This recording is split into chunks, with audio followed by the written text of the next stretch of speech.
The story started with a man bleeding and struggling to breathe. He thought about how far they had come. Laser beams rained down on them. He held on to the hope that maybe, just maybe, they could defeat the enemy. But in an instant, something stabbed him in the chest. He froze. It took him a moment to realize there was now a hole in his chest. He dropped to his knees. That's when it hit him. It was a freaking deadly blow. He collapsed face first on the ground. He then had a thought about how he'd end up dying without being able to do anything. His blurry eyes stared straight ahead.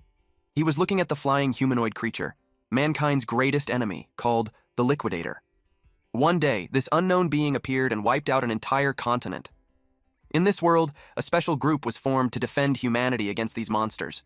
The first member was a man known for surviving a massive meteor strike without a single scratch, using nothing but a shield, mind you.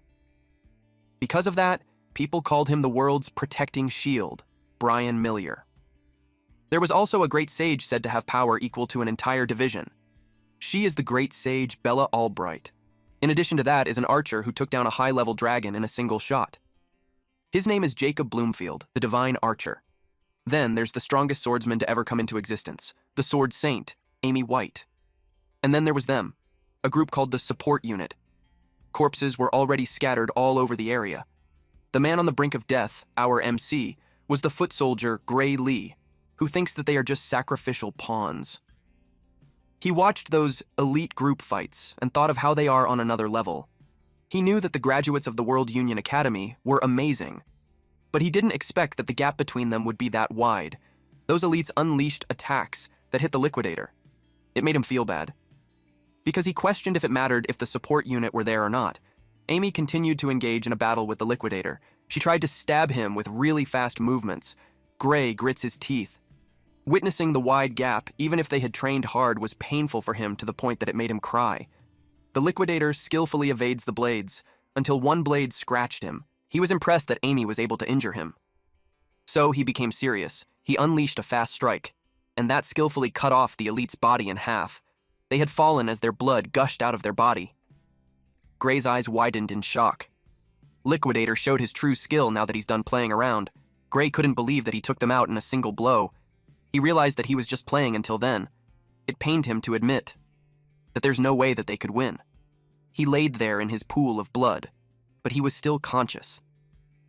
Time has passed since his heart got pierced, so it was a puzzle to him why he's still alive. When his blood dripped, someone had spoken weakly, "I finally found you." The drop of blood turned into a small light, and eventually it became a message. Gray was called to come forth, for he wields great power. He woke up surprised.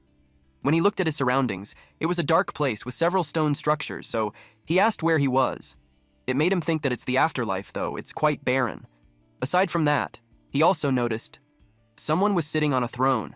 This person gives an impression of a god, with its black clothing, horns, and veil that covers its forehead, and a golden mark on its chest. It had a calm, stoic face. The mysterious creature spoke to him, saying that he had not perished, and informed him that his physical wounds have already been healed. Then Gray had something in mind. His injured body was shown on a screen. He asked him if he healed him.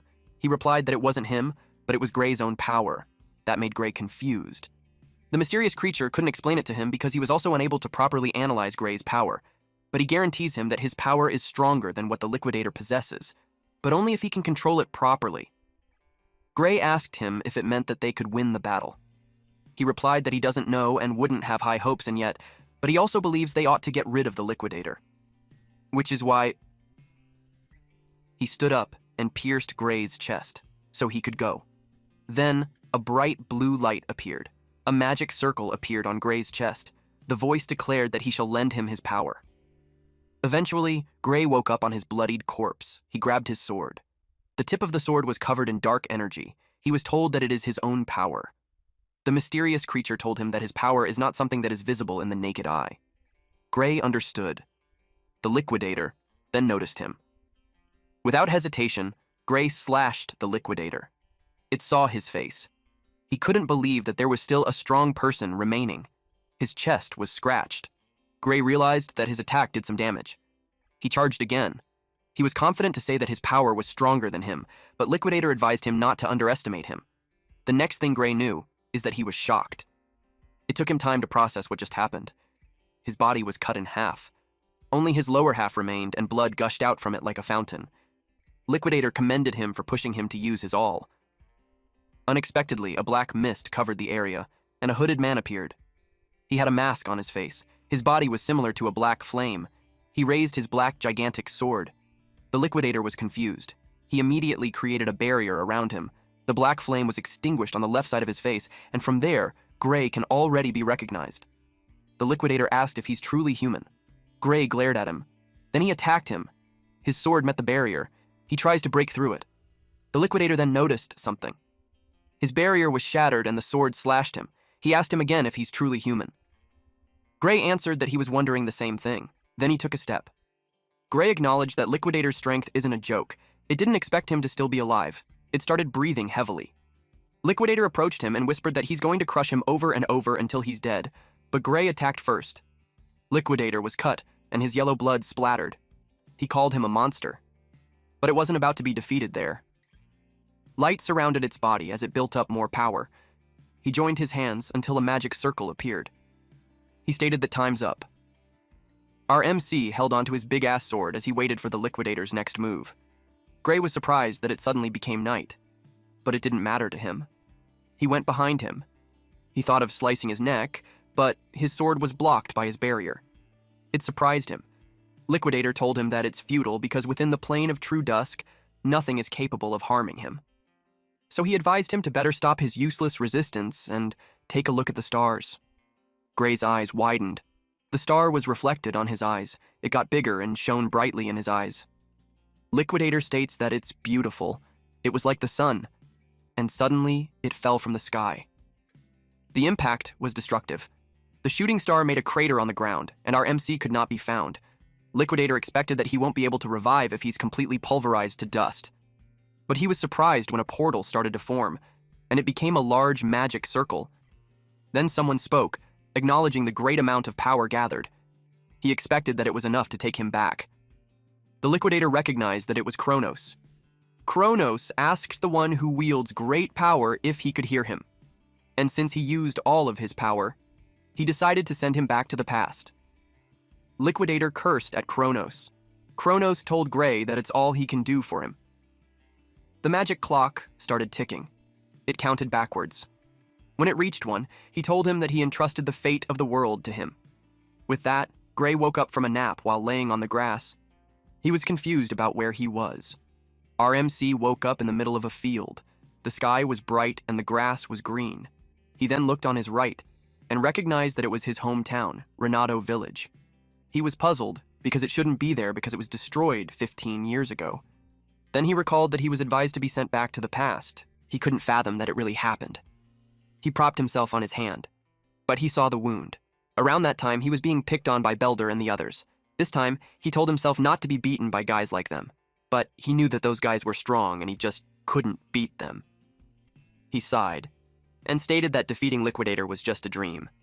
He decided to think about how to deal with them once he's a bit stronger because he didn't want to get hurt, but while walking in the forest. Unfortunately, he ran into them. The leader was the biggest bully of them all named Belder. The asshole was with 3 young men. He told Gray that he had been looking for him, and he had a lot of trouble finding him. Gray was cautious. Belder threw a sword in front of him and told him to pick it up. He looked clueless, which is why Belder called him out not to act dumb. He wanted to have a mock battle. Gray refused, saying that his injury hasn't healed yet. He thanked him for the invitation and told him that he can't partake until his injury heals. Belder replied that he has nothing to worry since the blade is blunt.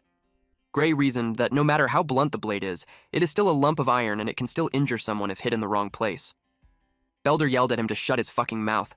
He told him that he didn't have the right to say no, and if he doesn't like swords, he told him that he can just fight without a weapon. Belder immediately charged forward. Gray was caught off guard. He couldn't believe that he wanted to beat him even when he was unarmed. Now it didn't seem like that intention was truly a mock battle. He remembered what the military doctor told him before he was sent back. The doctor said that the reason that his swordsmanship wasn't improving was because of an injury he had sustained as a child. And reflecting on it, he could tell that it is where his life as a loser began. He sidestepped to evade Belder's attack. Then it confused him. Belder clicked his tongue in annoyance, while Gray was wondering if Belder's strikes were always that slow. He ducked to avoid another attack. They engage into a dance-like motion, wherein Belder attacks and he evades it. He realized that it wasn't because Belder was slow. Belder got annoyed that he couldn't hit him. The sword was an inch away from Gray's face, but he moved swiftly to evade and closed the gap between them. He realized that the correct answer was he had gotten faster. The other three young men were surprised with his move. They stated that it seemed like he's a completely different person. He went to pick up the sword. He knew that he might not have the body that he used to have, but he has the memories of the battles that he fought. Belder leapt to slash him. Even if the attack was coming from behind, he skillfully deflected it by swinging the sword using his uninjured hand. Belder got hit, and he let out a small groan. Gray didn't expect that it was enough to throw him off his feet. It made him question if it's okay to fight against such an amateur, but he thought that the guy isn't someone who deserves pity. He reasoned that it was those pieces of trash who tormented him because he couldn't fight. But this time, it wasn't the case anymore. He attacked, resulting in Belder letting go of his sword. Belder cursed out loud. Seeing that he let go of his sword easily, Gray could tell that he's worse than an amateur. He told him that he probably wasn't trained on how to receive a blow from a sword. Our MC stepped in front of Belder and told him that there's nothing to worry about, as he held on to his sword. He quoted that as long as the blade has been dulled, it would be totally safe to beat someone with it. Belder got hit. He couldn't believe his shoulder just bled. When blood splattered on his face, it made him cry out loud and fell on his knees.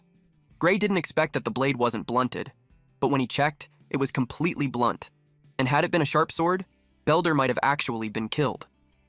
He glared at them and continued to strike. Belder was hit on the nose. He bled a lot as he fell on his back. Gray decided to keep using the blunt edge. He towered over Belder and asked why he's screaming so much. He didn't have the right to do so when he's the one who told him that a blunt sword is safe. He grinned devilishly at him. Belder started to get scared. He yelled at those three young men to stop standing around and beat his ass. Those three were scared because Gray got strong all of a sudden. One of them suggested they go together from behind. They surrounded him. Gray asked them if they wanted another round. Belder ordered those three to kill him. Gray stated that he was going to overlook it, but he changed his mind. The forest was indeed disturbed. Those four ended up all bruised up with a large bump on their heads, and they could barely open their eyes.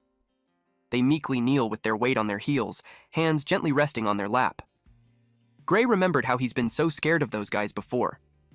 He asked them if they were from the Saria Swordsmanship Dojo.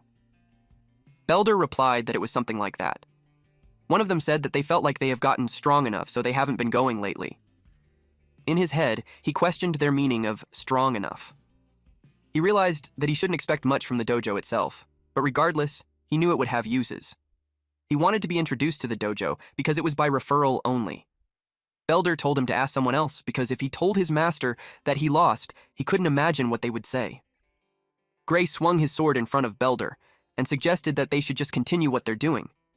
Naturally, Belder got scared. He ran off while yelling that the dojo is that way. They were all surprised how fast he was. Those three yelled at him not to leave them behind. They soon entered the city.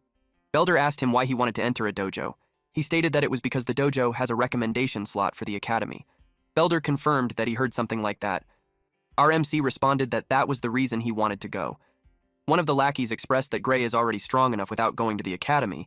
Gray expressed that it would be nice if that was actually enough. But he knew that even the world's strongest lineup was no match for the Liquidator. And even when he used Kronos' power, he couldn't even scratch him when he got serious. He had no idea how strong he needed to be to defeat that thing.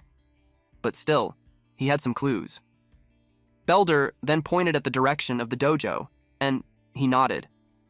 The moment he clashed with Liquidator, he felt it for a second, that he was able to control that dark power. And what he focused on at that moment was the swordsmanship taught to him by the Sword Saint. He thought that if he had spent more time training in swordsmanship, in the same conditions as the Sword Saint, then he knew the battle's outcome might have been different. He's aware that it was the reason why Kronos sent him there. They eventually arrived at the dojo, and the woman heard them. She tried to confirm if the bastards tried to pick on a civilian with the swordsmanship that they learned from her, and they just ended up getting their ass handed to them. She clicked her tongue. This woman was the swordsmanship dojo instructor, Saria. Belder tried to reason that they weren't picking on him because it was a mock battle. She responded by hitting him so powerfully that he got blasted away and hit the wall with a loud wham. The other three had their eyes widened in shock and trembled in fear. She knew he was just making up excuses. She told them that if he calls beating up someone unarmed a mock battle, then it would mean that what she did just then was also a mock battle. She pointed her sword at his eyes while telling him to leave and never return. She told them that they can no longer call themselves a student of the dojo from then on. They all replied yes and scurried away. She sat in front of Gray and apologized. She acknowledged that her former students caused him a lot of trouble. He replied that there's no need to worry about it. She thanked him for his understanding, and then she brought up the topic that he wanted to get a recommendation to the academy. She wanted to apologize for the trouble Belder and those guys caused, but as much as she'd like to write a letter of recommendation, she had to confirm his abilities first. She handed him a wooden sword. Gray accepted. She told him that he could have the first move and encouraged him to come to her whenever he's ready. He started attacking her. The dojo started evaluating his moves. She could see that his swordsmanship is quite practical for his age. She could sense that it is as if he's been through countless battles before. She attacked and he deflected it. She understood that Belder and the others are no match for him. She could tell that his style is mostly self-taught, but every so often, his swordplay looks similar to what is taught in the academy. It made her curious if someone had taught him. She could tell his swordsmanship is rough, but admitted that he may have the talent, which is why she could say that he's a diamond in the rough. It was about time they wrapped up. She attacked. He was about to strike too. Their swords clashed. They went at it again. She found it strange that he wasn't even faltering and Gray could definitely keep up with her. She just wanted to test his skills a little, but her best was being drawn out, and she questioned the feeling that she was getting. It was fear. Gray made her feel scared. He swung his sword so powerfully that it made her step back. She assumed it was just a wild swing. At that point, she saw his weakness. She took the chance to attack, and decided to end their match there, but she was caught off guard, and was left puzzled. Saria's sword had been cut in half. Consequently, it made Gray shocked too. It was because he felt the same sensation back then, which led him to think that he still has the power, but it came with a drawback. He felt immense pain in his body that made him drop to his knees. Saria worriedly asked him on what's wrong. He realized that his body failed to keep up with the power. His legs were trembling, but he stood up and replied that he's okay. Realizing that he could barely stand, he took a mental note of not using the power carelessly. He thought of telling Saria about it. Saria, on the other hand, was puzzled on why he's staring like that. He ought not to tell her because even if he did, she probably won't believe him. He just decided to make an excuse that he got carried away. Deep inside, though, Saria knew that it was impossible to cut her sword with a dull wooden sword, and she's aware that he knows it too. Seeing how she stared at him, it made him ask what was wrong. Saria understood that he didn't plan to talk about what just happened. She contemplated, then brought up the topic about what he wanted, a recommendation to the academy. He replied that he heard that she could give him one. She replied that she can give him a recommendation to the kingdom's finest educational institution, which is the Royal Academy of Swordsmanship. But she wouldn't recommend that he go there, because she thinks that he's not suited for that place. That made him feel bad. It confirmed his insecurity that he lacked strength, especially when he could hardly do anything except that last moment. Saria told him that there was another place that he should aim for, and that was the World Union Academy, she stated. Gray's eyes widened in shock. What Saria meant was that he shouldn't just be the kingdom's best, he belonged in the world's top institution. That blew his mind. He's well aware that it was the place where the Sword Saint and the others came from. He asked if someone like him can really be accepted there. Surprisingly, she replied that it's impossible. She knew he recognized it himself. His body was far from fit enough to wield a sword. She's aware that if it's the Royal Academy, he might be able to fake it with his skills, but it won't pass in the World Union Academy. She questioned how he'd acquire such skill with his feeble body. He knew she's right, because he's well aware that everyone from that academy is a genuine monster. And with his body like that, he can't even compete. He looked sad about it. Saria saw his expression and asked why he's giving up. She pointed out that there are still 9 months until the entrance exam. He reasoned that it's only 9 months. She agreed that it might not be enough time, but she wanted him to trust her. She asked if he's ready to suffer over the next 9 months. He replied that he didn't want to suffer, but he decided to do it. He entrusted her to take care of him over the next 9 months. She liked our MC's answer. With that, her demeanor changes, which caught Gray off guard. With a devilish grin on her face, she told him that it will be the start of his hell. Days passed as he underwent rigorous training with her. He trained relentlessly. Gray ate both delicious and questionable meals. He sparred with her and continually honed his swordsmanship. Our MC was determined to make it to the entrance exam on time. 8 months later, changes were noticeable. Saria could see that he had grown muscular, and with that, she had nothing else to teach him. She encouraged him to go out there with confidence. He was puzzled because there's still a month until the exam. She explained that taking an exam in a place he's not used to isn't going to be easy, which is why it's best that he gets there early. She gave him money for the trip and for a month's worth of food. He hesitated on taking it. Also, he thinks that going a month early was too soon enough. He takes it as if she's chasing him out of the village. She replied that he's just overthinking it. He brought up the topic about an ogre's nest being found near the area. That surprised her. He added that there are hardly any guards in the village. She tried to play it cool and told him that it had nothing to do with them. She assured him that help will come from the royal capital, so they have nothing to worry about. She urged him to head to the exam without any worries. He could tell that she's lying. He knew that no help would ever come to the village, and right before the village is destroyed, his master would lose her life. In his past life, there was news that she was killed when she went to kill the ogre alone, but he simply replied that he understood what she wanted.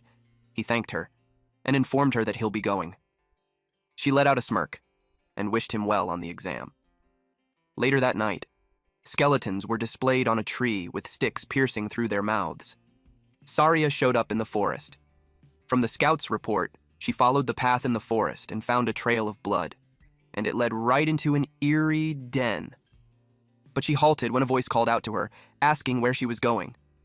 When she looked up, she saw Gray sitting on a branch of a tree. He smiled at her and called her Master. She was surprised to see him. She asked what he was doing there when he's supposed to be on his way to the academy.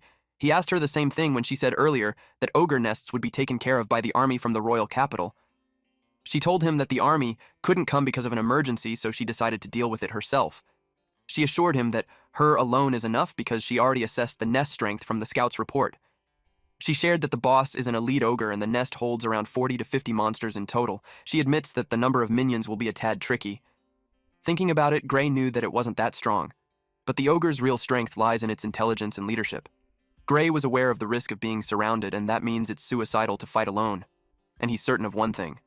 If he lets his master go alone, she won't make it out alive, and the village will be destroyed by the ogres. He had seen that future with his very own eyes. He expressed that he wants to go with her. She refused and insisted that her alone would suffice. He tried to convince her by saying that he doesn't want to miss the chance to gain some real combat experience. Then he asked if she thinks that he's going to get in her way. That made her laugh because she knew that he's well aware that he won't get in her way, especially when she could no longer win against him in a mock battle. She reasoned that nobody knows what may happen in a real fight, especially if it's a monster's nest that's suddenly formed. And for a dangerous job like that, it's best to wait until he has a bit more experience in real fights. He understood that she wouldn't budge, so he proposed an idea instead. She got intrigued. He told him that he'll fight with her, knock her out cold, and deal with the ogre by himself. Looking at his stance, it doesn't seem like a joke. The dojo was speechless. She eventually gave up, but stated she had one condition, that no matter what happens, he should come back alive. He assured her that, and also wished her to live. Under the moonlight, they hid behind a boulder while spying on the colony of ogres. The terrain leaves no room for escape. It showed their confidence of building a nest in that kind of location. It also meant Gray and Saria couldn't escape either. And since they were dealing with intelligent monsters, he decided to play it safe. She started to observe the colony carefully, and she didn't see the boss anywhere, so she assumed that it's probably inside the tent.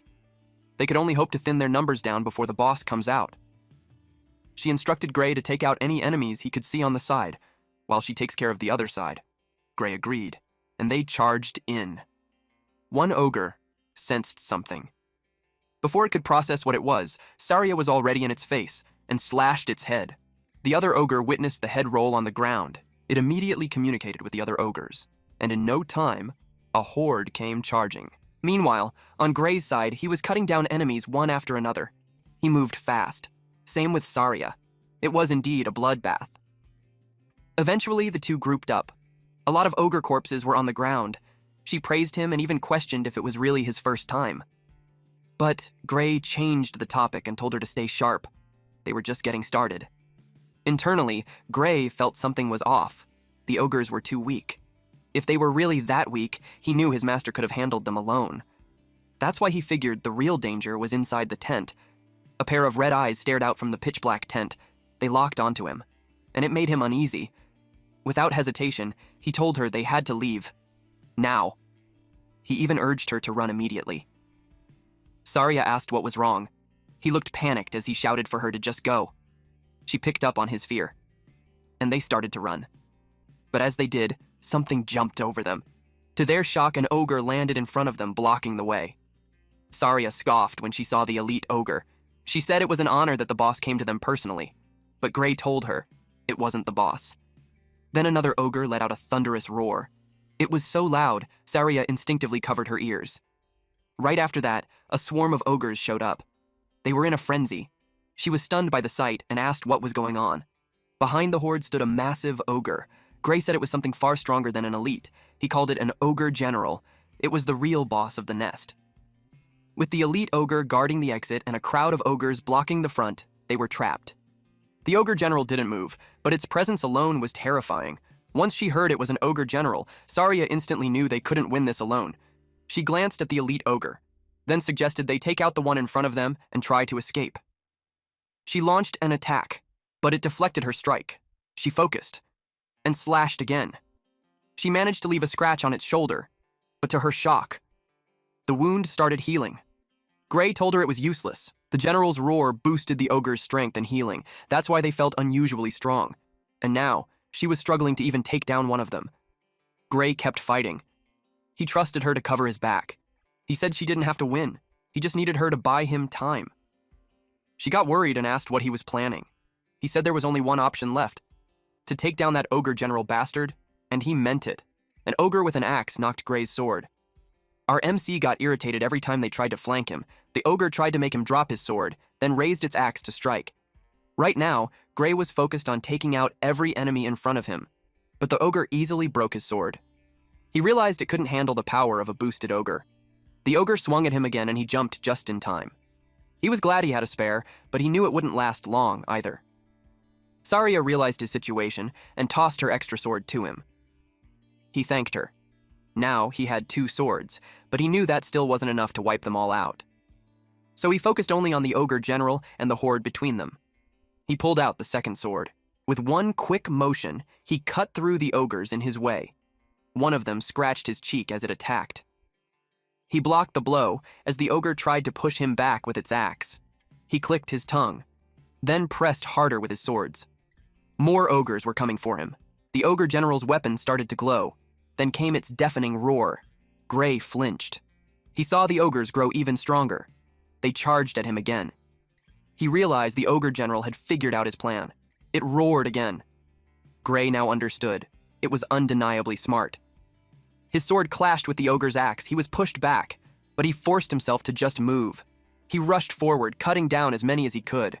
He knew he didn't have time to deal with all of them. Unexpectedly, an ogre tackled him. It held him firmly while the other one raised its axe. Gray slashed the clinging ogre on its neck. He realized that they were trying out to wear his swords out by throwing themselves at him. While dealing with that, a shadow loomed over him. It was because an ogre leapt and was ready to punch him. He blocked its fist using his sword, but it was powerful that it blasted him away. Gray coughed up blood. His body trembled, he was breathing heavily, and his sword was shattered. He was now down to his last sword. He couldn't believe that he had to take on hordes of ogres and the general with just one sword, and because of his experience before he regressed, he could tell there was no way he could win. He then thought, since that was the case, he told her master to run while the ogres are focused on him. She was amused, but she couldn't do that, Saria replied. While defending attacks, he questioned her if she planned to die for nothing. He assured her that he will run after her, but she told him that it wasn't that. She had a grim expression on her face, until she had this resigned look when she admitted that she couldn't run anymore. Her leg was slashed and was bleeding heavily. Gray turned pale when he saw it. Now, he ran out of options. In his mind, he had gone back in time with one goal, to defeat the liquidators. He swung his sword, all while thinking his life might end right there.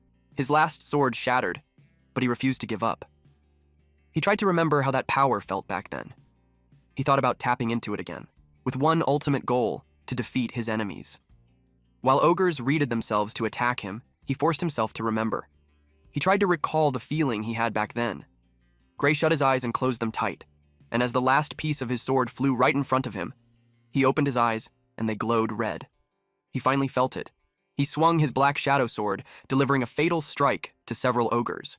Mist covered part of his face and his blade. Saria was confused. Gray wore a grim look, but when he looked at her, he smiled and told her it was all right. With one swing, he severed several heads. The ogre general's sword began to glow again, but in a split second, it was cut down. Saria noticed it, but while she was distracted, an ogre tried to sneak up on her. She realized the attacks felt weak. She commented that they used to give her a hard time, but now she could slice through them with ease. She said that without the general's boost, they were nothing. It was already deep into the night when they finally defeated the ogres. Gray apologized for breaking her sword. She didn't mind, especially since he saved her life. He handed it back to her.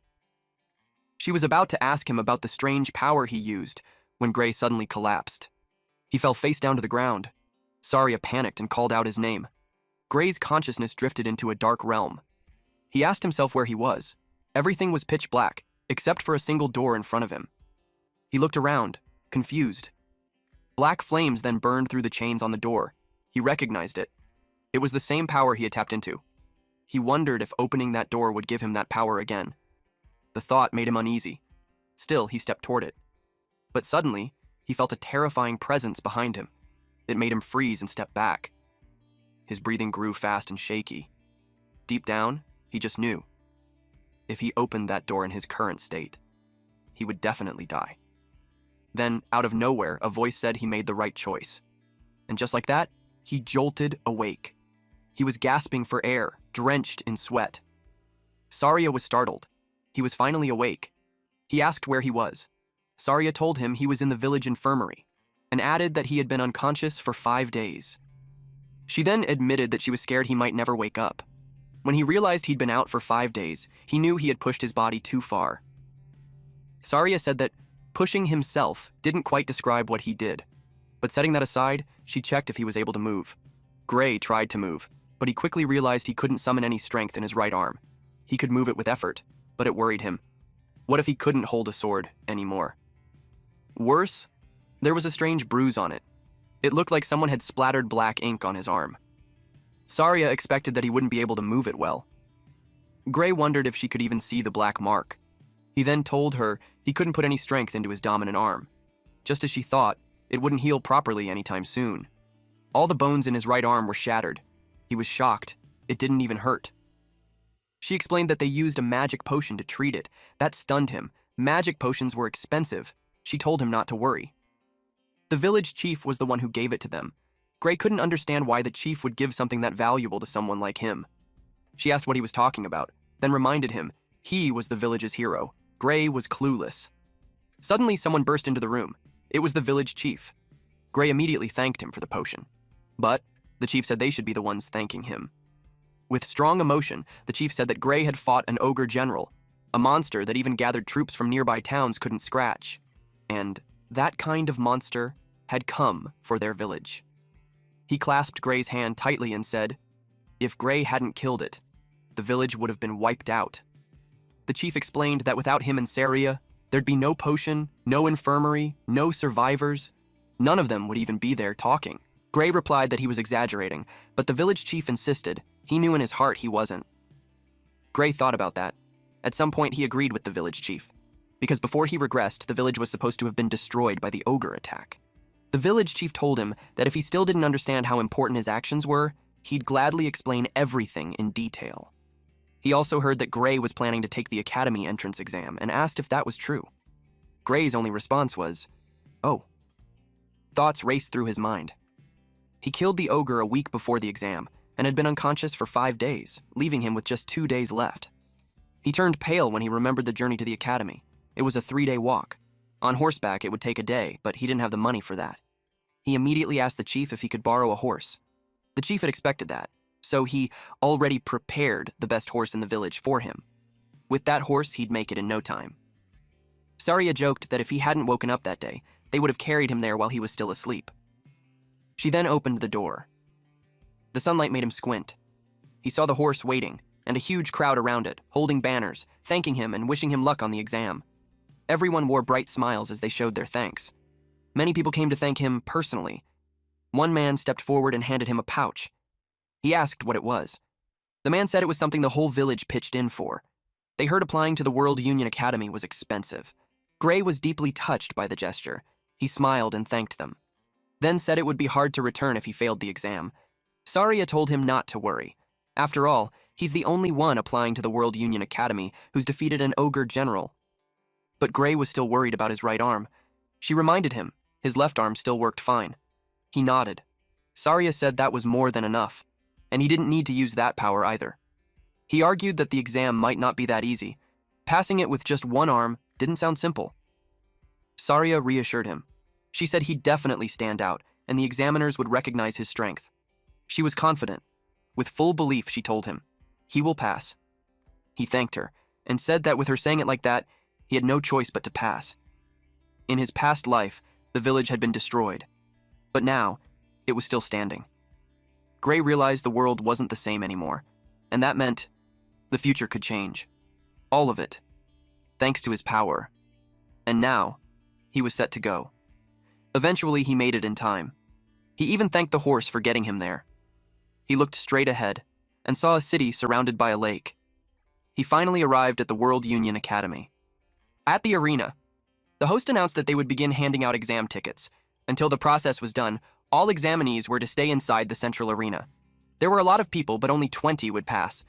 Someone mentioned that the number of successful candidates changes every year. Sometimes 50 make it, other times only one. The host then called Professor Ariel to the front. She walked in and began distributing the exam tickets right away. She instructed the examinees to take the paper that would appear before them. She then snapped her fingers. A golden light filled the arena. A paper appeared in front of each examinee. Gray was examinee number 513 under the fencing course. He noticed everyone else had theirs too. She explained they would only see their number in course, and reassured them that this was how it's done every year. She gave a small grin, then told them that the World Union Academy does not judge based on age, gender, nationality, or status. That even included their names. None of those things mattered to the Academy, she added. Only those who passed the exam and earned the right to cross the bridge would be asked for their name, and even then, they could give a fake one if they wanted. Gray was confused. Even though he left his sword at the inn, his paper still said he was in the fencing course. It made him curious about what kind of system they were using. Then, Professor Ariel explained, they assigned the courses based on appearance. She said if she got anyone's course wrong, they should raise their hand. The examinees were stunned. They couldn't believe she sorted them just by looking, especially with so many people there. Some of them guessed she had already looked them up. Others thought maybe she used some kind of mind-reading magic. But after a while, no one raised their hand. So, she concluded that no one had been misassigned. Next, she announced their exam schedules. She told everyone to check their tickets. Gray's paper said he was scheduled on the first day, at 11 a.m. He didn't like it. He was hoping for a little more time to let his arm recover. Professor Ariel reminded them it was a one-shot practical exam. If they were late, they'd be disqualified. No exceptions, no reschedules. Gray held his arm, thinking he still couldn't use much strength. He silently prayed it would get a bit better by tomorrow. The next day arrived. He was in a pinch because it didn't heal at all. He had no choice but to take the exam with his arm still that way. He was called to the entrance of the arena. He took a deep breath and reminded himself not to be pessimistic about it. He evaluated that his left arm was still functional, and he can move his right to an extent.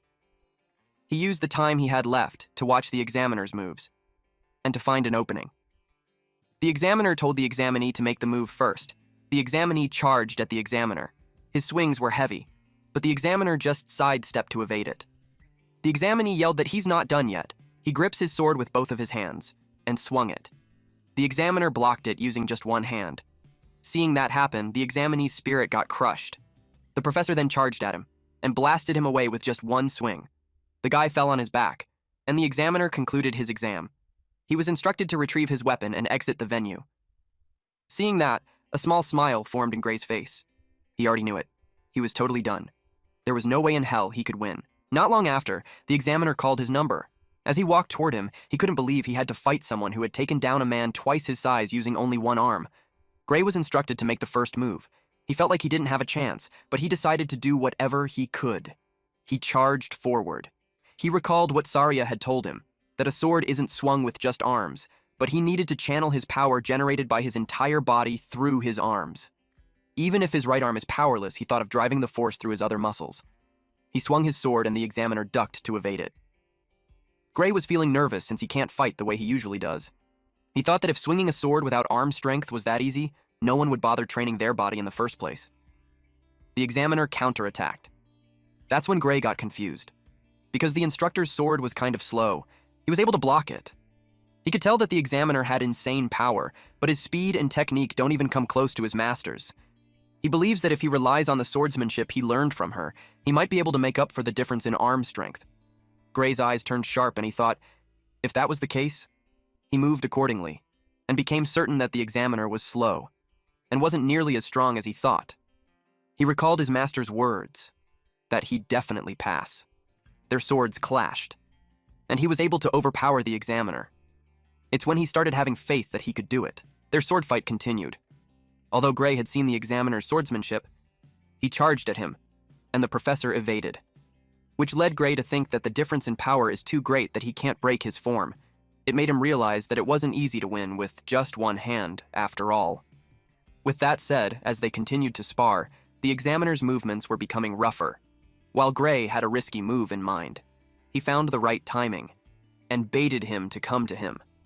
The examiner attacked, and that's what he wanted, for him to make a wide-open swing. He shifted his weight to his right foot, knowing it would leave an opening. He also knew most opponents would go for a big, obvious swing. Unexpectedly, Gray was already behind the examiner. The examiner was caught off guard. Our MC knew that no matter how great the difference in power is, if he could get behind, then he'd be able to defeat him. But they were suddenly ordered to halt. The tip of his sword was only an inch away from the examiner's back. Gray wondered if the match was really over. He thought it's a bit early to stop there. The other examiner announced that the time limit for him has been reached. His eyes widened as the result was announced. It was a draw. Gray was sure he wouldn't make it. His grip on the sword loosened, as if his body had simply given up. He left the arena feeling down because he had given his all to pass. He also knew that if he can't win against the examiner, things will be difficult for him. He expects his arm to heal next year, so he'll take the exam again. Before he left, he glanced at it one last time and expressed a thank you. 1 week later, in the World Union Academy Meeting Room 53, the head of the academy asked the professors their thoughts on the candidates now that they have finished all their exams. One of them expressed that he's exhausted. An older professor stated that the method of everyone observing together is rather inefficient and suggested to divide the workload next year. Another professor defended that they can't afford to overlook a talent simply for the sake of making things easier for themselves. The head sighed and pointed out that he asked to hear their thoughts on the examinees and not on the system. He started with the examinees from the swordsmanship course. He asked who passed. They watched the screens, and one of the professors stated that, as always, those who beat the examiners passed, and the rest will be based on the quality they showed and how they held out during the 15-minute time limit. He asked the other swordsmanship course instructors what they thought. One professor replied that other than those who beat the examiner, the candidates number 5,217, 753 stood out. The other person suggested that they keep it at that, since even if others joined, they wouldn't be able to keep up in class. The professor agreed and asked if anyone thinks otherwise. The meeting went on. Eventually, the head concluded that they had confirmed the successful candidates for the swordsmanship course, but then someone asked about candidate number 513. The head glanced at the speaker. It was Professor Ariel. She asked them what they think about candidate 513. They all watched the screen. One professor called 513 a little guy. When they watched it, it looked like he's going to win, but if he relied on setting up traps just to beat the examiner, things would be difficult for him. They observed that the technique was good, but his strength was lacking, and it felt like he was outmatched from the start. The brown-haired professor with a mustache expressed that he's not good. They all agreed. Professor Ariel was speechless. She couldn't believe that so many have watched and yet not a single one of them noticed. She thinks that if everyone's blind, then having everyone to observe together is a waste. The next day, Gray was holding his exam ticket. The results for the swordsmanship course will finally be announced. Only 6 people passed. Everyone waited nervously. The first to be called was candidate number 5. As their number was called, their exam ticket burned. Then came candidate 217. Next were numbers 432 and 615. Then 753 and 925. That was it. Gray looked crushed when his number wasn't called. The successful candidates were told to cross the bridge and finish enrollment by the end of the day. Gray was downcast while others around him cheered for the passers. He wore a heartbroken look after failing. Then came another announcement: the Divine Eye Special Admission. Just a few seconds later, Gray's number was called, and his exam ticket burned in blue flames. Everyone around him was shocked. Gray stood frozen, completely confused. People in the crowd started sneering. It was Gray's first time hearing about this special admission. Some said the academy must have cheated. They claimed the World Union Academy had sunk to a new low. Gray overheard them. He was confused since he had no connections. He wondered if his master did something, but he hadn't heard anything. An old man scolded the crowd for talking like that about the Divine Eye admission. He said it was a prestigious category that produced heroes for centuries. The crowd didn't buy it. They said it was only respected long ago.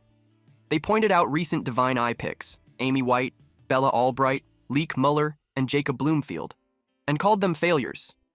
Even the current candidates had heard the stories, but Gray knew better.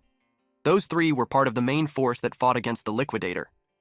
Now, his name stood beside theirs. An announcement was made in the academy that the entrance ceremony would begin in 30 minutes. Once the students finished changing, they were asked to gather in the plaza in front of the main office. Their uniform had a black path with the academy's symbol engraved on it. Our MC looked dashing. Some students arrived early at the plaza, but they weren't sure if it was the right place since nothing was set up yet. A man came running toward them and apologized for the delay, saying there was a mix-up. He asked the students to step back a little so he could place the stairs in that spot. The students moved and asked if where they were standing was okay. The man said it was perfect. Then he knelt down. The students were confused. He touched the ground, and a large magic circle appeared. The ground started to shift. The students' jaws dropped. They were shocked to see a full structure rise right in front of them. The man apologized again for the delay and told them they could sit wherever they liked. The students were clearly amazed. They realized it was teleportation magic, but couldn't believe something that big could be teleported. Gray sat down, thinking the school probably wanted the ceremony to be held in a place where the building could be seen. To him, it felt like an extravagant use of teleportation magic. He definitely looked excited, after realizing how powerful the World Union Academy was. The students noticed there were too many seats. Only 30 students were accepted, so it seemed unnecessary to have that many. The girl she was talking to was surprised she didn't know why. She apologized, explaining that, aside from sword training, she hadn't studied much else. The girl offered to explain. She said that, as the name suggests, the academy gathers top students from around the world. Then she pointed at something in the sky. The other girl was shocked to see aircraft and dragons flying above. She asked what those were. Gray was surprised to see the magic airship, Strato Queen. He had boarded it once before when he joined the Liquidator Subjugation Squad. It was said to be one of the biggest airships in the world. He couldn't believe they used it just for an entrance ceremony. The World Union Academy definitely exceeded all of Gray's expectations. The airship landed, and the students got off. Now, everyone was present. The entrance ceremony could begin. Eventually, the headmaster's speech had ended. Gray looked bored. In his mind, the entrance ceremony isn't different from a normal one. The next part of the program is the greetings from the top students of each course. Leonhardt, the top student of the swordsmanship course, was called in front. While he got up from his seat and made his way on the stage, the students gossiped about him. They heard that he defeated the examiner in an instant during the entrance exam. Some even said that he's as good as any of the professors when it comes to swordsmanship. This student is Leonhard Apius. Gray watched him.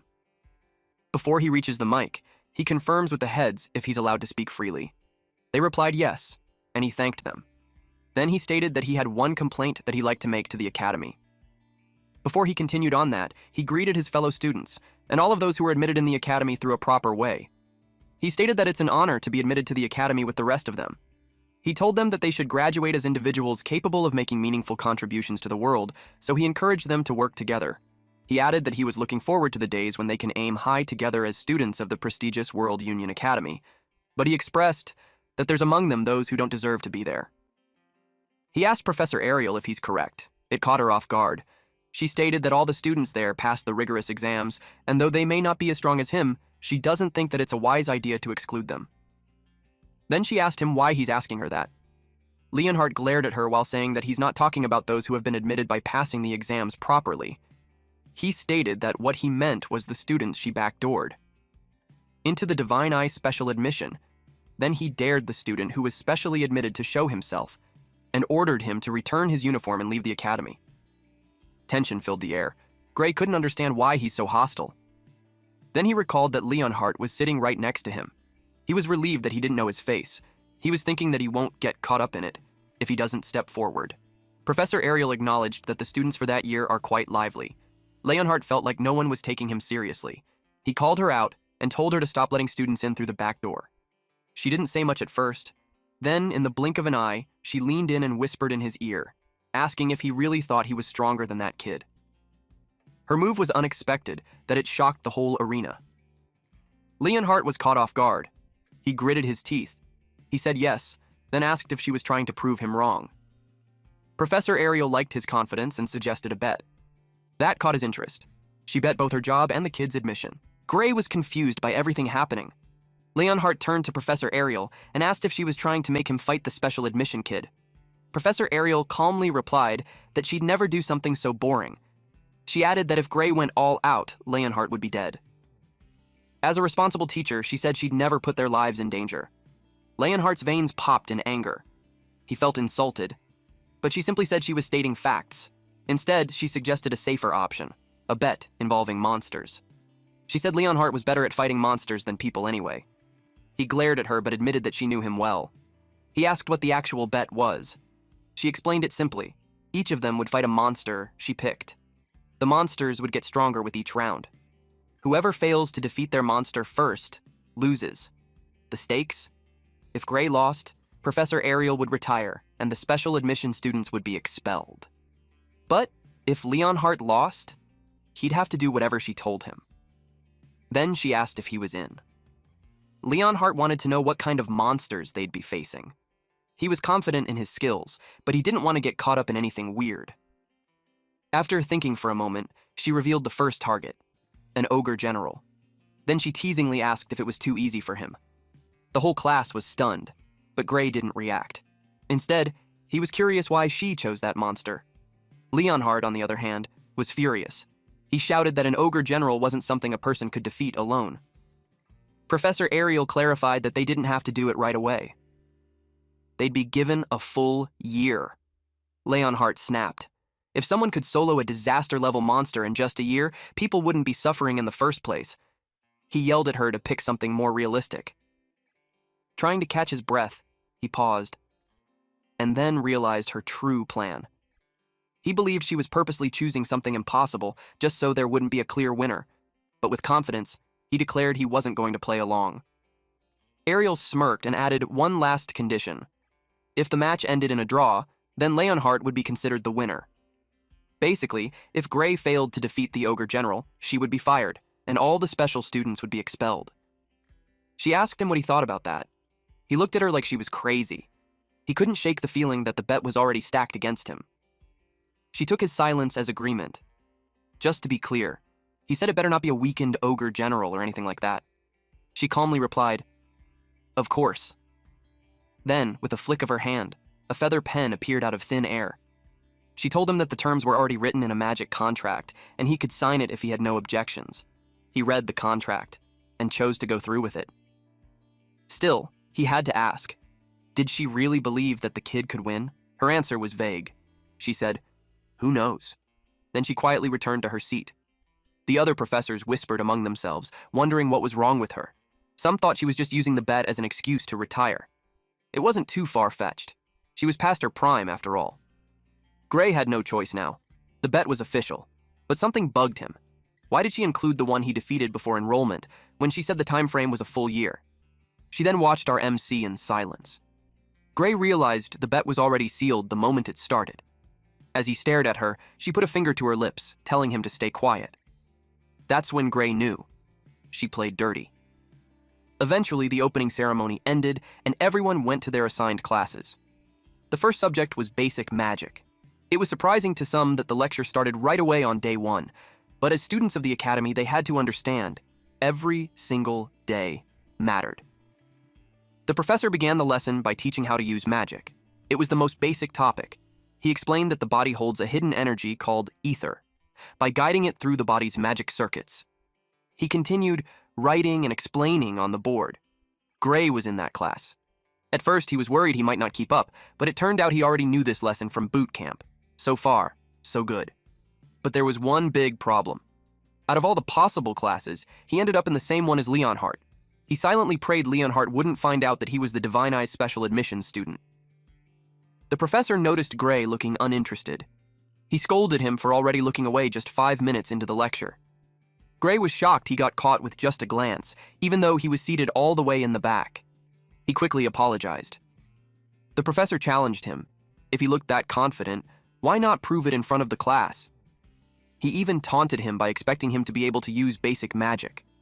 Gray politely explained that since they were in the swordsmanship course, he thought it was okay if they couldn't use magic.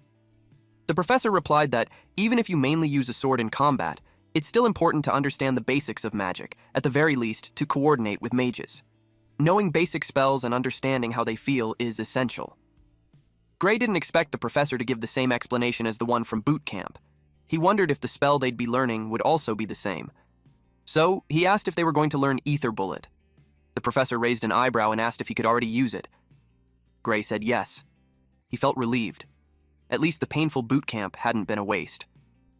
Seeing a chance, the professor decided to set up a match. He knew Leonhardt, whom he called Leon, could also use Ether Bullet. Leonhardt confirmed it. He added that even before entering the academy, he had trained in both swordsmanship and magic, which, in his opinion, made it risky for another student to fight him seriously. But the professor wasn't worried. He said that even if there's a big difference in skill, they were just using ether bullets. It's not like anyone would die. And he didn't plan on asking Leonhardt to hold back either. Then, the professor dropped a bomb. He revealed that Gray was the Divine Eye student for the year. Everyone turned to stare at Gray. He knew he was in trouble now. The professor grinned like a devil as he exposed everything. Leonhardt responded coldly. He said he would show Gray how things really worked, and what kind of place the academy truly was. Leonhardt glared at Gray and told him to step forward. They stood face to face. The professor explained that once he gave the signal, they would fire their ether bullets at each other. Gray had only trained in magic for a few days during boot camp. And even though the professor said it wouldn't be fatal, he knew he probably wouldn't walk away without getting hurt. The professor gave the signal to start. Leonhardt was set on proving how much stronger he was. Gray had no choice. He decided to just go for it. Leonhardt released a small baby blue orb of light. But when Gray cast his spell, a large glowing blue orb formed in front of him. The next moment left everyone stunned, their faces frozen. Even our MC was in disbelief. Gray's ether bullet overpowered Leonhardt's. It made Leonhardt shriek. The professor immediately intervened and formed a barrier in front of Leonhardt to protect him. He was relieved to have saved him. But to their surprise, the barrier broke. It completely shattered and blasted Leonhardt away. It emitted a powerful gust of wind and a blinding light. Other students got affected by it. Leonhardt let out a loud scream as he crashed to the floor. The professor rushed to his side and asked if he was okay. Leonhardt stood up and said he was fine. The professor let out a sigh of relief. Then he looked at Gray. He realized that if the barrier hadn't weakened the impact, Leonhardt could have died. And even more shocking, none of the professors could produce an ether bullet that strong. He turned to Gray and asked, "What did you just do?" Gray was confused. Leonhardt's ether bullet felt so weak. It didn't even seem like the same spell. That made him wonder. Was the ether bullet he learned during his time in the subjugation squad different from the one taught at the academy? He asked if maybe he had used the wrong spell. The professor said no. It was definitely an ether bullet. But he added that the quality of Gray's was different. It wasn't made from regular ether. It was super compressed ether. The other students had never even heard of that before. The professor admitted it was a kind of power even they struggled to control.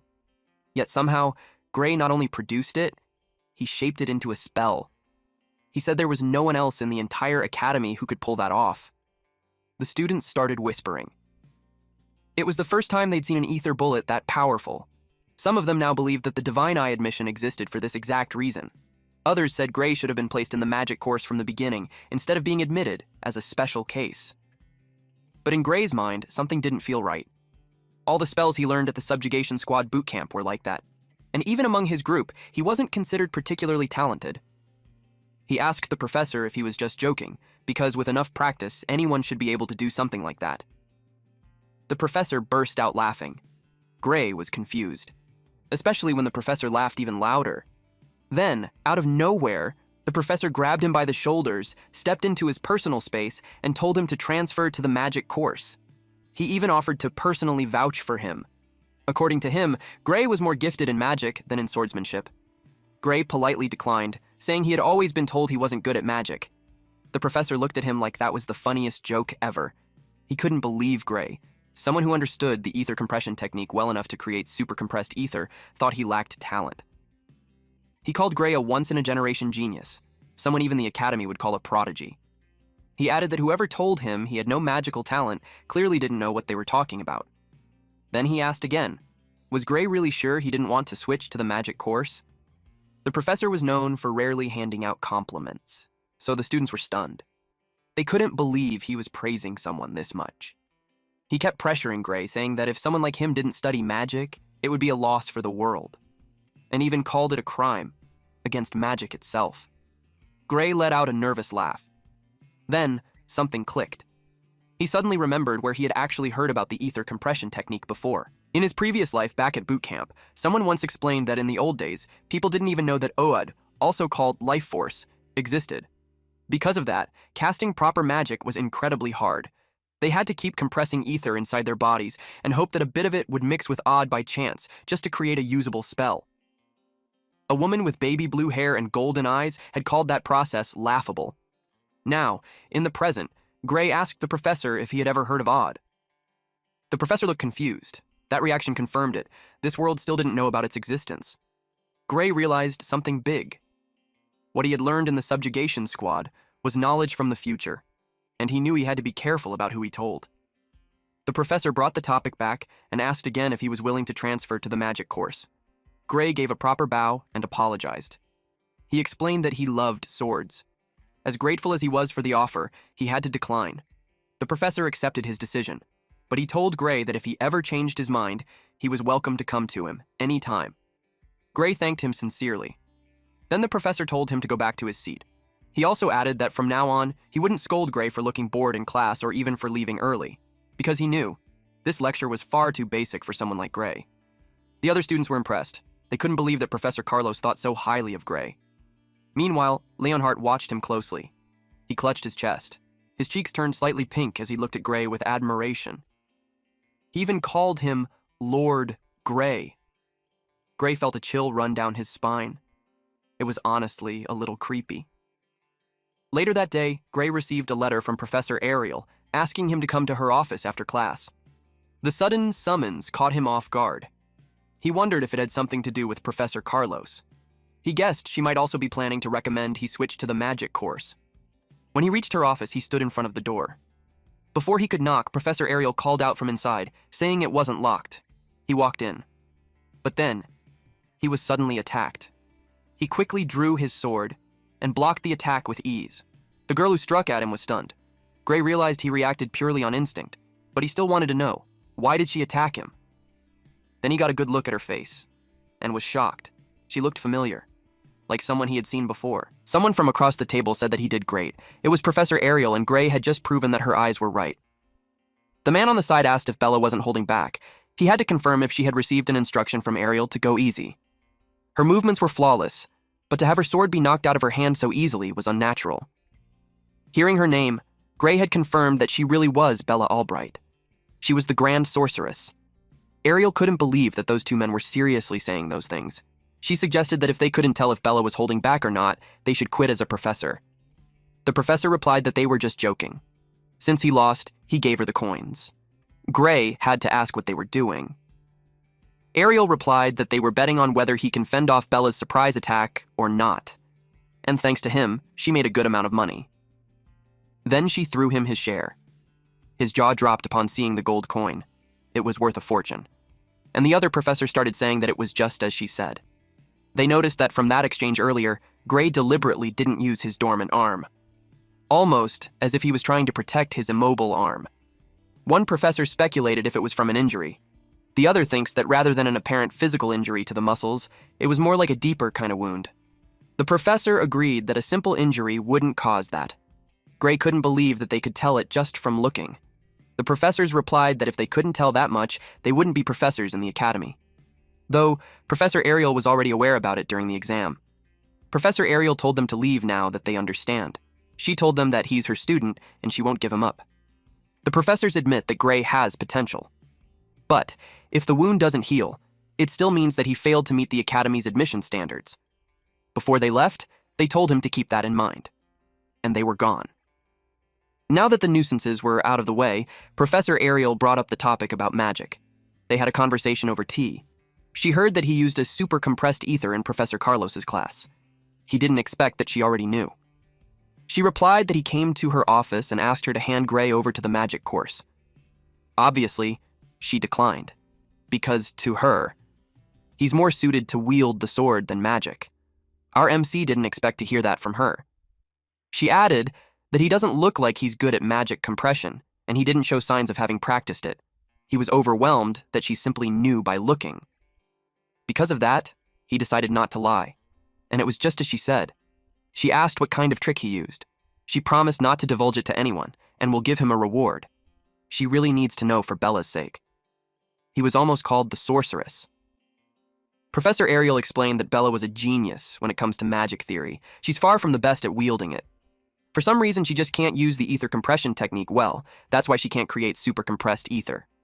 Gray did hear before that Bella was a late bloomer. Then Professor Ariel continued to say that from what she heard from Professor Carlo, when Gray used super compressed ether, he didn't look like he compressed ether at all.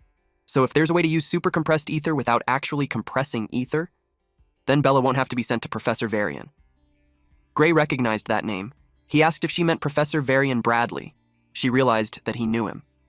Well, it's impossible not to know him because he's extremely infamous. After all, he has conducted countless experiments on humans, murdering many in the process. On top of that, he has caused magic disasters that resulted in the death of tens of thousands of people. He is history's worst magic criminal. Gray was surprised that he still hadn't been caught in that period. Professor Ariel shared that if Bella can't create super compressed ether by the end of the year, she'll be sent to him and will undergo surgery. He was surprised to hear that because it was such a bad idea. Professor Ariel agreed. Though the surgery was under the pretense of enhancing her magic abilities, it's actually human experimentation. It hasn't been made public, but rumor has it that because of him, some people have died, while others were left broken. Bella spoke that it was dangerous and scary, but she will be expelled by the end of the year if she can't use super compressed ether. Professor Ariel expressed that she honestly wished she'd quit the academy than have that man mess with her body. The magic that Gray knew was a knowledge that did not yet exist at that time. If he tells them, he might end up changing the course of history. He saw Bella trembling, and it made him recall his past encounter with the Liquidator and how helpless he felt. He realized that there's not a reason to share when that hellhole people call the future is much better off changed. He replied that he understood and promised to teach her on how to use super compressed ether at dusk in the arena. He wrote some notes on the board. It was everything he knew about magic, and he reminded them of their promise of not telling anyone what he just shared. Professor Ariel assured him of that. They even signed a magic contract, and if they broke it, they'll die. He asked them what they thought of what he just shared. Professor Ariel admitted that just learning about OD blew her mind, but the knowledge of magic he revealed was beyond that. Bella replied that it was brief yet well organized. To her, it felt like she was listening to a magic class from hundreds of years into the future. And just hearing his explanation has definitely advanced the history of magic by 100 years. In his head, he answered that it was from her lecture 10 years from then, but he understood that it sounded like it was advanced by 100 years to a person in that era.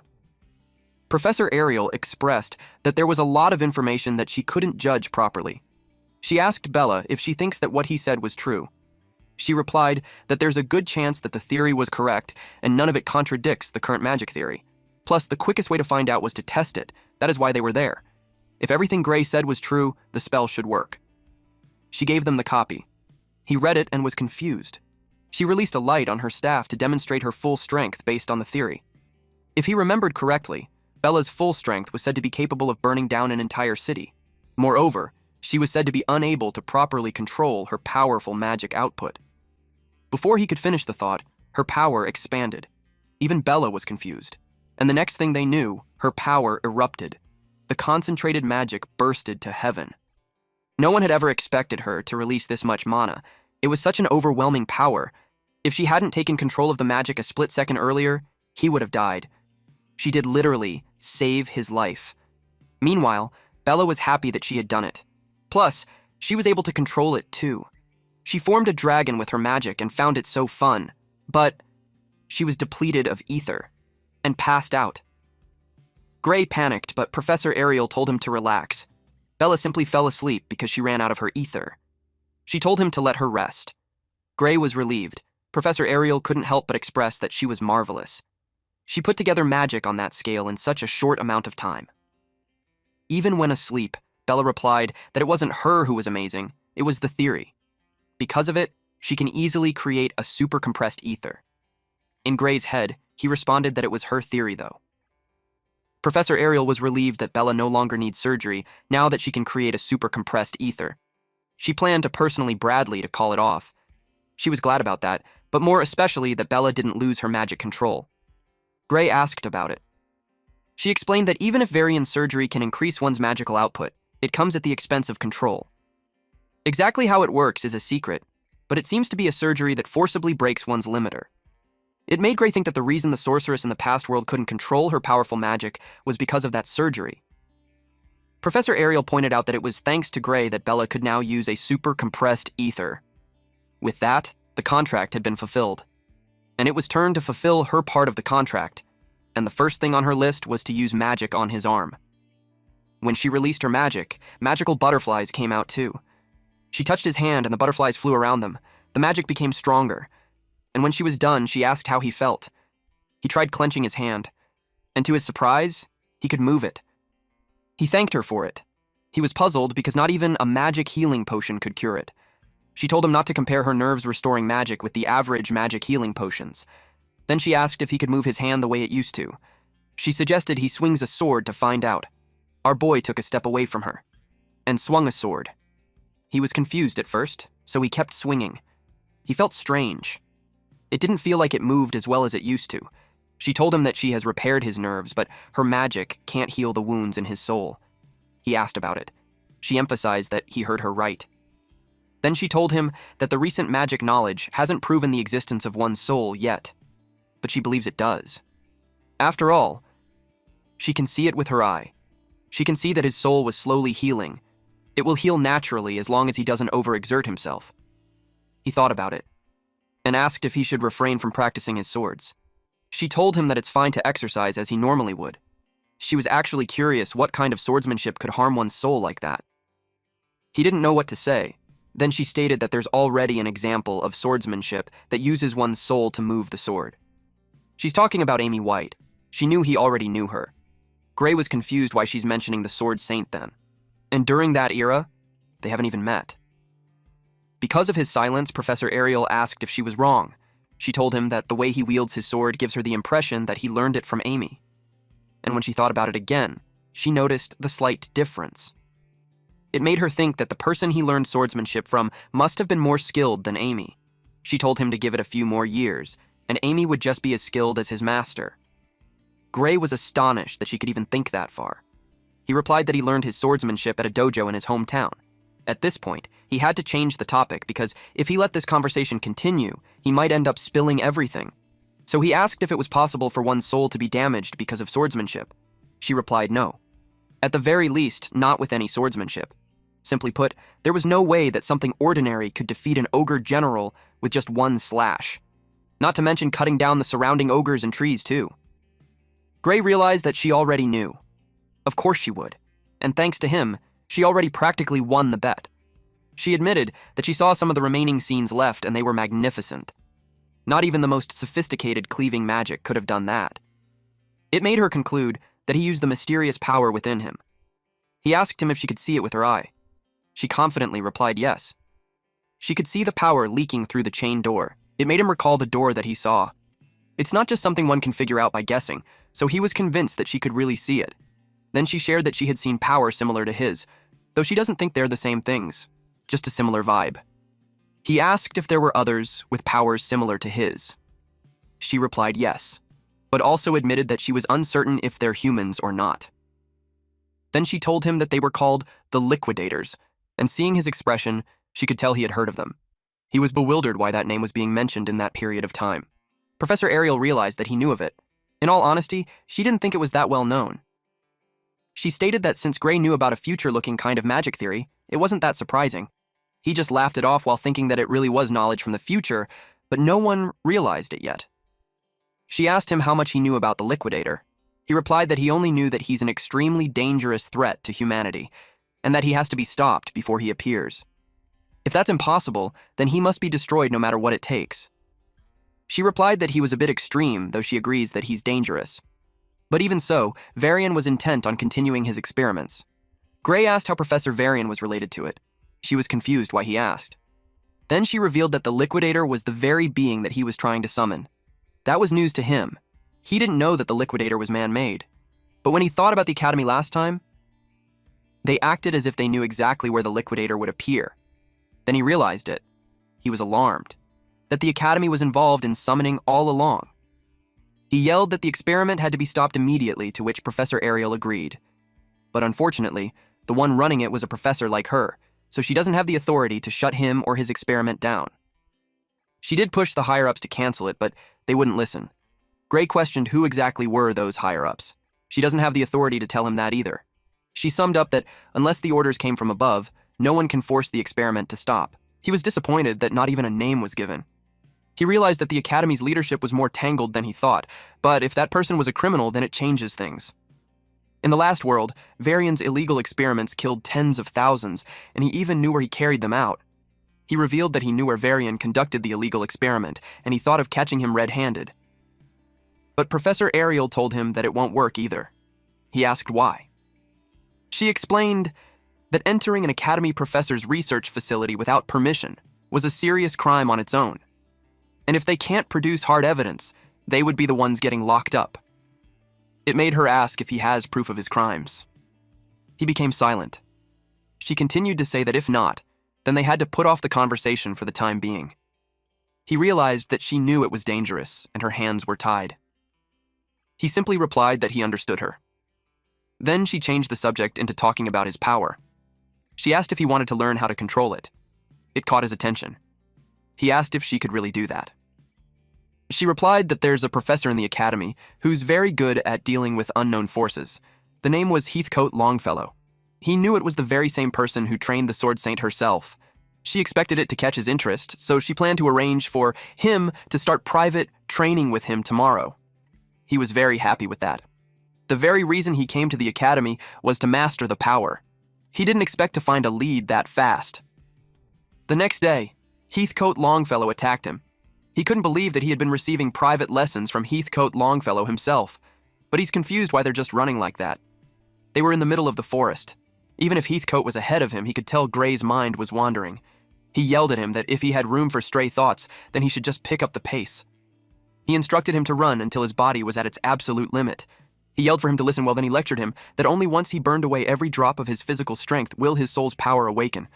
And as long as he got even a scrap of stamina left, they won't touch swords. He replied, "Yes, sir." He had faith that since it was Heathcote's training, it must mean something. But he also didn't like that while he's out there running laps, Varian's carrying out his experiments to summon the Arbiter. They continued running, while he questions himself if he should really be doing that at that moment. Later that day, he reported to Professor Ariel. She was aware that it had been a week of training already. She asked how it was. He replied that it was mostly running and a bit of sword drills at the very end. He admits that he felt stronger, though. She laughed as she commented that it sounds exactly like him. While they were conversing, someone knocked on the door. Then that person handed Professor Ariel a letter. She read the letter, and afterwards she made a terrifying expression. He asked her what was wrong. She gave him the letter. And when he read it, he also had the same displeased expression. The letter to Professor Ariel was about Bella, who had succeeded in super-compressed ether, and it appeared that she had gained a power closely resembling it. However, upon examination, it was clear that she had not actually compressed it. Therefore, her new ability cannot be recognized as super-compressed ether. So their contract remains valid, and the surgery would be processed as scheduled. It was from Varian Bradley. Gray was furious. He yelled, "This is insanity." Professor Ariel could tell Varian was determined to force her into surgery even if she doesn't need it anymore. He asked if Bella couldn't refuse. She replied that, unfortunately, the contract was airtight. Unless Varian himself voids it, Bella's only choices were expulsion or the operation. Gray couldn't accept that. She expressed that she needed his help. She wanted to know where Varian's lab was, because if they exposed him as a criminal, the contract would be null and void. He was caught off guard, but in a few seconds, he smiled. Then he reminded her what she said. It was dangerous without proof. She replied that they'll find evidence. She placed her faith on him. Thinking about it, she admits that she could have done that already from the start because her eyes had told her that he was telling the truth the entire time. It just took her long to admit that. She demanded him to show her the way, and together, they would bring Varian's crimes to light. Gray informed Professor Ariel that Varian's laboratory was located in the mountains near the village of Toruel. She remembered him having an academy-authorized laboratory there. He couldn't believe that he's doing illegal experiments in an authorized lab. She told him that there's no better place to conduct illegal experiments except there. No one would bat an eyelid even if he stays there for long. On top of that, no professor of the academy would interfere with another's lab. But as long as they get the evidence of his crimes, they won't be charged with breaking into his lab. Suddenly, Bella knocked on the door. Professor Ariel invited her to come in. Bella reported to her that she received the letter. Professor Ariel took it off of her hands and told her not to worry because she'll take care of it. Bella was about to ask what she meant. She asked if the professor was planning to fight Varian for her sake. She also asked if she would do it all by herself. Professor Ariel was amused. Then she replied that she alone was enough. Bella turned to Gray. Gray told the professor to wait because he's also coming. Bella wanted to come too, especially that it was her problem. She told them to hold their horses because they would be going against an academy professor. Not only that, but he's also a lunatic who has repeatedly conducted dangerous human experiments. If he catches one of them, there's no telling what he'll do. She couldn't let the two of them go to such a place. Gray pointed out that all the more reason why going alone was dangerous. If he used the same power he used to take down the ogre general, he should be able to be of some help to her. He added that if Professor Ariel disappears, he, as a Divine Eye admission student, would get expelled. Hearing that made her flinch. He requested to let them decide their own fate. The professor watched them, then sighed. She could tell that they would still come even if she stops them. She agreed to let them come in one condition, that no matter what happens, they would prioritize their own safety first. She asked them if they understood. They replied, yes. Later that night in the mountains, there was a hidden laboratory, and Professor Ariel, Bella, and Gray stood hidden in front of it. Bella couldn't believe that Varian was really doing illegal experiments there. Professor Ariel confirmed that, and their plan was to look for evidence. Gray also verified that it was the place. Since they said that, Bella trusted them. But she was hesitant if they could really gather evidence without any trouble. Professor Ariel expects Varian to be at the Magic Society's conference, so he's not there. There was a good chance that the entrance was rigged with traps, so they had to bust in through the sidewall. Bella wondered if that's really okay. Professor Ariel replied that breaking into an academy's authorized lab was already a crime anyway, so it was all good. She told them to feel free to go back if they changed their minds, but she was determined to go. Before that, though, she asked Professor Ariel if she's sure because she's doing all that for someone like her. Gray told her that she was wrong, because stopping the experiment was for the world's sake. If they don't, countless people would die. More so, the world would be sacrificed. Bella asked him what he meant. Professor Ariel expressed that what Gray said might be an exaggeration, but she agreed that he must be stopped. She told Bella not to worry too much. She clarified that they weren't putting their lives on hold because of her. Then they moved out. Our waifu professor immediately summoned lots of magic circles. She attacked the laboratory and made the wall collapse. It was such a huge explosion. Gray couldn't help but think it was over the top. Now that there's a hole on the wall, they stepped in. Gray's eyes widened in what he saw. It was such a dark alleyway with cells on the side, and there were people who were skin and bones chained on the wall. Some bled from the lost limbs or punctured body. Just by seeing that, Professor Ariel could already tell that there was no need for them to make an effort in looking for evidence. There were so many of those people. Just a glance was enough for Professor Ariel to see 14 forbidden spells which were criminal offenses in and of themselves. There wasn't even a need to mention the unauthorized human experimentations, an equally serious offense. While they were roaming, something caught their attention. It was some sort of an altar. Bella asked what they should do. Their plan was to leave with evidence, but it made her ask if they should rescue the trapped people too. Gray replied that they shouldn't stay there for long because Varian might return. To his surprise, someone spoke behind him and asked if he called for him. Professor Ariel asked what happened to his conference. It was Varian. They were all surprised that he's there. He replied that he arranged for a double to go there in his stead because he had an important experiment to do there. Professor Ariel asked about that important experiment. He replied that he got some fresh materials, and he wanted to use them while they're fresh. He was talking about the bodies lined up hanging in one of the cells, but he had changed plans. Hearing that sent shivers down their spine. He wanted materials with more potential for magic than the average person anyway. He had no idea how they caught wind of his experiments, but he's certain that they didn't tell anyone that they would be coming there. So if they all suddenly went missing, no one would suspect him. Professor Ariel realized that he was saying that he's going to use them as lab rats. Varian told her to relax, and her sacrifice would push the boundaries of magic itself. And since he can't let them live alive, he'll make sure to use them as best as possible. He was caught off guard when a large fireball almost hit him. It caused a huge explosion. Even Professor Ariel didn't expect it. Bella was the one who attacked. They watched as the smoke disappeared, and saw Varian, amused and unscathed. He expressed that divine eye Ariel still hasn't lost her edge. He didn't expect that a special admission student like Bella would be such an exceptional talent. It made him consider looking at the other divine eye recruits as well. He expressed that he wasn't impressed with Bella's little stunt. An academy student trying to assassinate a professor doesn't make sense. Bella replied that it's better to kill than be killed, though. She missed her chance. Professor Ariel told them that they're pulling back. They already have the evidence, so the academy could handle the rest. But of course, Varian wouldn't just let them away. He released a dark orb with black flame towards them. It almost hit Bella. Fortunately, Professor Ariel blocked it, but Bella got worried for her. Varian told her it's pointless since it was one of the fruits of his research, gluttony flame. It casts fire that devours defensive magic and turns it into fuel. So in theory, it can't be blocked. The downside was that it costs a little rare material to conjure. It had broken through Professor Ariel's magic barrier. She groaned as she activated her eye and puts on an added layer of barrier. It was up as soon as the first one broke, but it cracked as soon as the gluttony flame came in contact with it. She instructed Bella to take the spell memory pouch to Gray. She told him that if Heathcote sees it, he'll know what to do.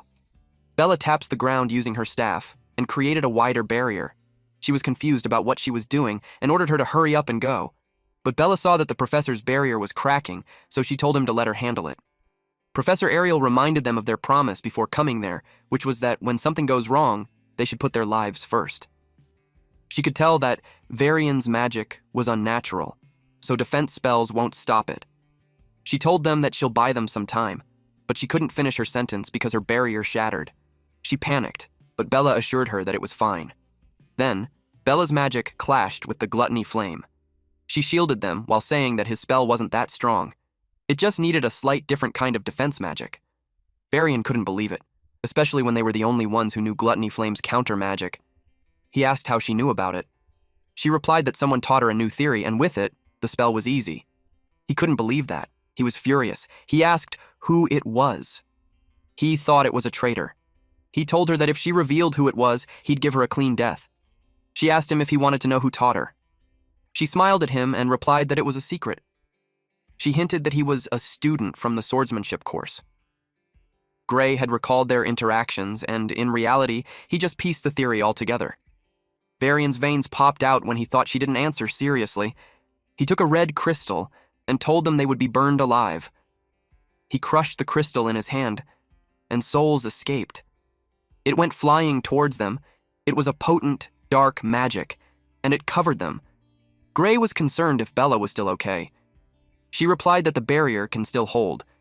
But Varian knew her mana reserves wouldn't last. With her reserves, he estimated that she got a minute at best. Bella requested Professor Ariel to attack him since she had her hands full on defense. The professor listened to her. Professor Ariel's eye glowed, and she saw a spot where the flame was thinned out. She projected mana outside the barrier. She tested it first, and slowly built up her power. Then she released her lightning magic. It came out like blades, but eventually it died out. Varian noticed that they're trying to counterattack, but he told them that their attack doesn't even reach him. Professor Ariel was in a pinch. Gray remembered that her offensive magic was one of the weakest among the staff, and with the flame's properties, it must have absorbed her spells. Bella asked what they should do. She was almost depleted. Professor Ariel had pointed out that it was the reason why she told them to run away earlier. Gray stepped forward and told them to leave it to him. Bella asked him what he's planning. Obviously, his sword won't reach Varian from there. He was certain that it would. Professor Ariel asked him if he's sure about it. If he used that power again, it could kill him. And even if he lives, his healing arm might never recover. He replied that dying along was better than all three of them dying. He assumed a combat stance. Varian noticed a red light coming from them despite them being covered in black flame. Then he saw Gray jump out. The next thing he knew, his head was thrown in the air and blood had splattered. Gray watched him with a serious expression on his face. Thank you all for watching. Please watch this next Giga Chad video, and I'll see you guys next time. Also, support the channel by joining the Summon Club membership. You can also support by just liking the video and being awesome.